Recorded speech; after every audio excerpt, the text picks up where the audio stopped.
دلم فشرده می شود تو از آنی دیگری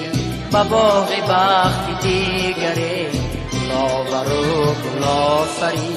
چرا چرا چرا چرا با کشتنی من آمدی چرا چرا چرا چرا با کشتنی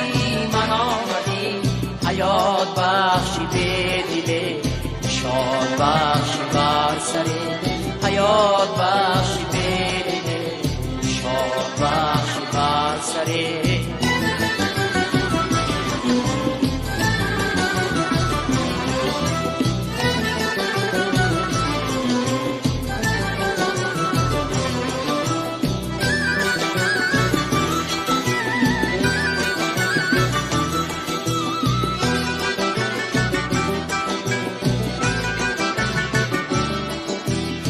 صد هزار لبکان تو را قیاس کرده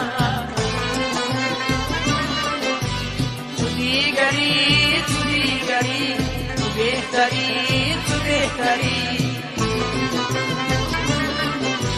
تنم چو خاک تیره بود دلم چو جامی نوریا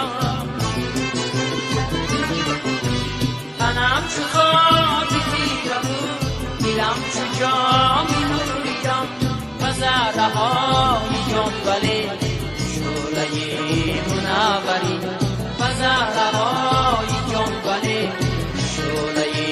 منوری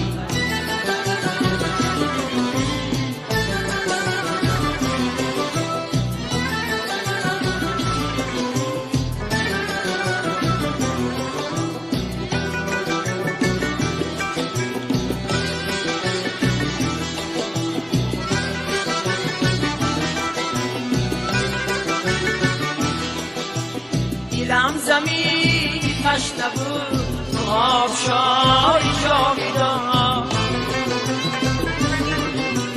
و زلفکت لبی هم چنان به من می‌گسلی